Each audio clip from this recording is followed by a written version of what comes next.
आज की इस वीडियो में हम सीखेंगे फॉल अपार्ट, फॉल बिहाइंड और फॉल थ्रू। इन तीनों फ्रेजल वर्ब्स का मतलब और इनसे बनने वाले सेंटेंसेस। पर उससे पहले, hey guys, my name is Sam and welcome to my channel the learning gallery. तो स्टार्ट करते हैं आज का लेसन।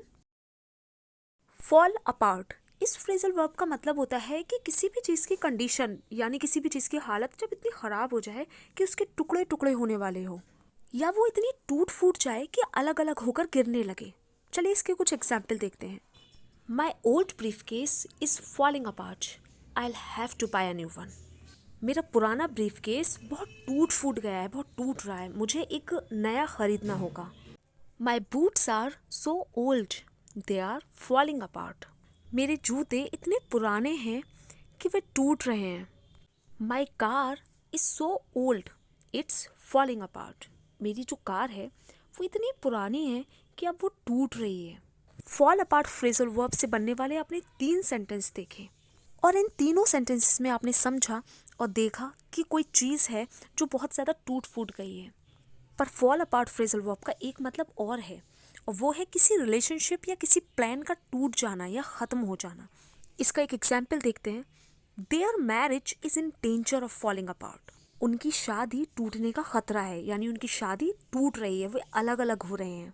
नेक्स्ट फ्रेजल वर्ब है फॉल बिहाइंड।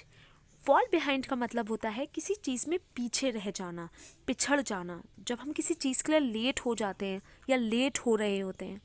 इसके कुछ एग्जाम्पल देखते हैं।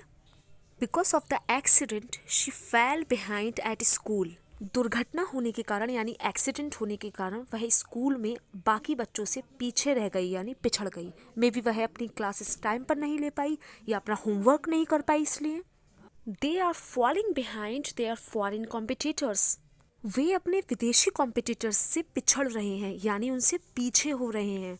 If you fall behind you do not make progress. अगर आप पिछड़ जाते हैं यानी पीछे रह जाते हैं तो आप तरक्की नहीं करते हैं।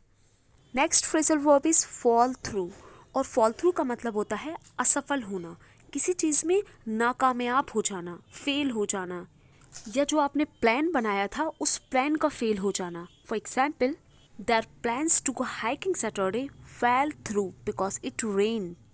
शनिवार को जो उनकी लंबी पैदल यात्रा जाने का प्लान था वो बारिश होने के कारण फेल हो गया।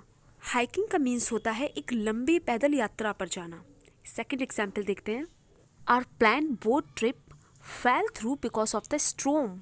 हमारी प्लान की हुई बोट ट्रिप यानी हमने जो प्लान किया था नाव यात्रा पर जाने का, वो प्लान हमारा तूफान के कारण फेल हो गया। His plan to move to Mumbai fell through. मुंबई जाने का उसका प्लान फेल हो गया। फॉल अपार्ट, फॉल बिहाइंड और फॉल थ्रू, इन तीनों फ्रेजल वर्ब्स के एग्जाम्पल से आई होप गाइस आपको समझ आया होगा कि इनको किस तरह यूज़ करते हैं। और अगर आपको नहीं समझ में आया तो मुझे कमेंट करके ज़रूर बताइए ताकि मैं इस टॉपिक को दोबारा कवर कर सकूं। तो कैसी लगी ये वीडियो, अपने लाइक और कमेंट ज़रूर इस वीडियो को दीजिए, और मैं मिलूंगी आपसे दोबारा एक नए टॉपिक के साथ। तो अपना बहुत ख्याल रखिए, और डेली यूज सेंटेंसेस, फ्रेजेस और फ्रेजल वर्ब्स की मैंने बहुत सारी वीडियोस बनाई हुई हैं, आपको मेरे चैनल पर प्रैक्टिस करने के लिए मिल जाएंगी। सी यू सून।